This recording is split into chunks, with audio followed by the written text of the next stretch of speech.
Phone tapping వ్యవహారం కూడా చిలికి చిలికి గాలివానైంది. గత ప్రభుత్వంలోని పెద్దల కనుసైగల్లోనే ఫోన్ ట్యాపింగ్ వ్యవహారం నడిచిందంటూ కూడా ఆరోపణలు వచ్చినాయి. మరొక తెర మీదకి వస్తూ ఉంది. ఎందుకంటే ప్రభాకర్ రావు గారు కూడా వస్తున్నట్టున్నారు.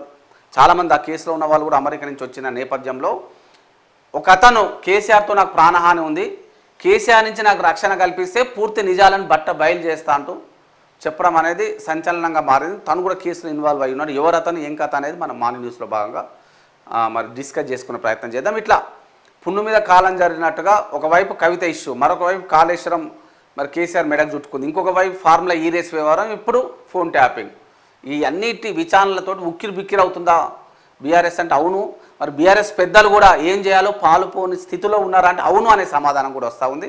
మరి కేసులను ఎట్లా ఎదుర్కొంటారు, విచారణ ఎట్లా సమర్థవంతంగా ఎదుర్కొంటారు, మరి ఎట్లా ముందుకు పోతారు అనేది ఒక $1 మిలియన్ ప్రశ్నగా మారింది.